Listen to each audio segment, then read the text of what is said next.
The first call came at 6:14 a.m., my birthday. I was still half asleep when the screen lit up with her father's name. He never called, not once in 8 years. I let it ring. Then a message arrived from my wife. A single sentence. "Be ready tonight. Everyone's coming." Everyone? For my birthday? She'd never organized anything for me. Not a dinner, not a cake, not even a forced smile. I felt something slip in my chest. A quiet click. Like a lock turning on its own. By noon, the calls multiplied. Her mother, her cousins, even distant relatives whose names I barely remembered. All saying the same thing. "We'll see you tonight." No explanation, no warmth, just expectation. At 4:27 p.m., she sent a photo. Our living room. Bare walls. An empty space where our pictures used to hang. My pictures. Gone. My throat tightened, but I didn't respond. She didn't ask if I was coming, she told me. That was the moment the air thinned, as if the day itself was clearing space for something I wasn't prepared to witness. I didn't feel fear or anger, just a quiet, surgical curiosity. What were they planning? And why did it feel like I was walking into a crime scene where I was the victim, and the only one who didn't know it yet? The house was too bright when I walked in. Lights everywhere, faces everywhere. 100 people, maybe more. All staring at me? My wife stood in the center of the room, smiling like an actress trying on sincerity for the first time. "Happy birthday," she said, loud enough for everyone to hear. Not loud enough to feel real. Her sister hovered behind her, eyes glittering with something sharp. Her father sat near the fireplace, spine rigid, fingers tapping a slow, angry rhythm. And then I noticed the wall again, blank, stripped. The absence of my face felt louder than the crowd. I stepped deeper into the room. Something inside me recoiled. My boss was there. Why was my boss there? He raised a hand in a stiff, awkward wave, avoiding eye contact like a man forced into a role he didn't audition for. My wife moved closer. Her perfume was new, floral, sweet, unfamiliar, a scent she'd never worn around me. "Sit," she whispered. "Not please, not would you, just sit." I did, because the only way to understand a trap is to watch it close. Then her father stood, clearing his throat. "We have matters to discuss." A wave of silence rolled through the room. I felt every eye sharpen. Something was wrong. Something was staged. Something was rehearsed. I looked at my wife. She smiled again, but the smile didn't reach her eyes. It didn't even try. I should have reacted, should have demanded answers, should have walked out. Instead, I did what I always did in moments like this. I went quiet.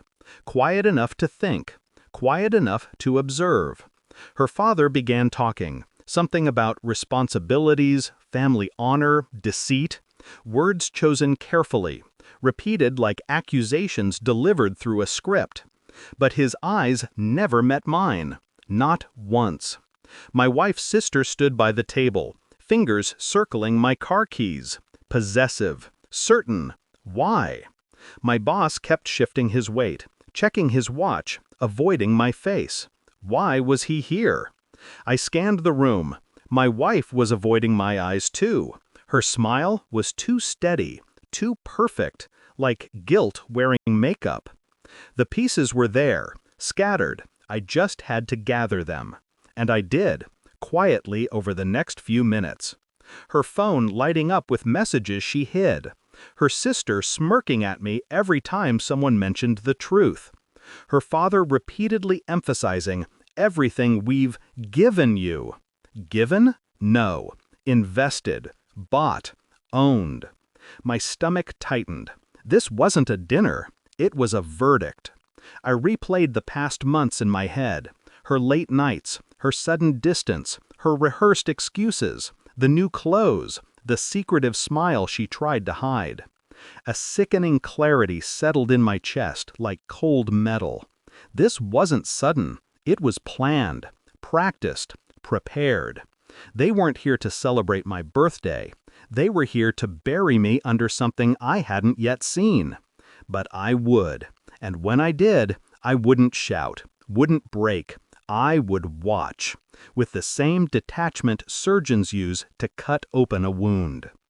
Her father placed a thick envelope on the table. "This," he said, "is what you owe us." I didn't touch it. He opened it for me. A bill. $248,000. Labeled, "Every cent we wasted on you." My chest didn't rise, didn't fall. It stayed still, like something inside me froze solid. My wife stepped forward. No shame, only rehearsed disappointment.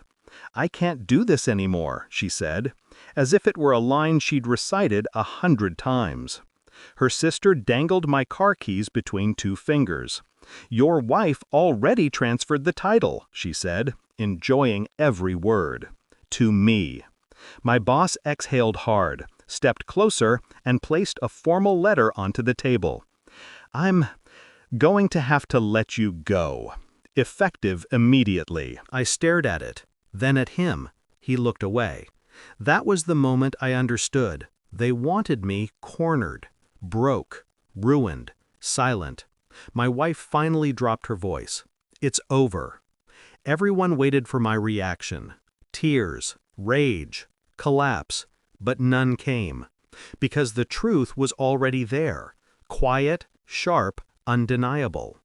She had betrayed me long before tonight, emotionally, financially, strategically. This dinner wasn't an ending. It was a confession. Not hers, theirs. Every single one of them. I reached into my coat pocket. Her sister took a step back. Her father straightened. My boss froze. I placed a small, sealed envelope on the table. My wife stared at it. "What's that?" I didn't answer. I simply slid it toward her.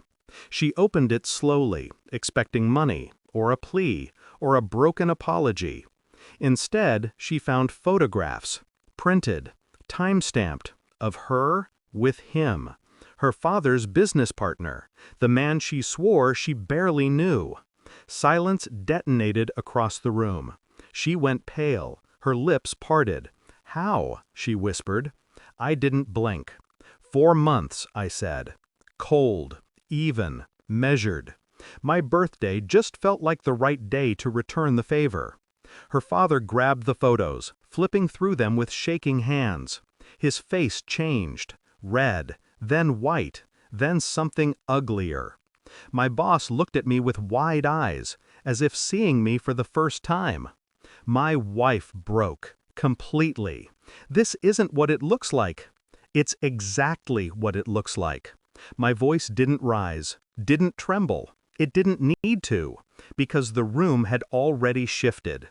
Every bit of control they thought they had turned to ash in their hands. I stood. No one stopped me. Not anymore. I walked out the front door without a word.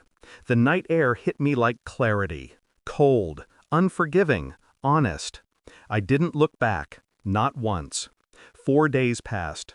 I didn't answer their calls. Not the first 10. Not the next 20. Not the 50 in the hours that followed. They wanted explanations, begged for chances, pleaded for silence. But I had given them enough of my life. I didn't need revenge. I didn't need closure. The truth had already done everything for me. The last call came at dawn. I didn't pick up. I stared at the screen until it stopped ringing. Then I said the only words that mattered. "I'm done." And I was.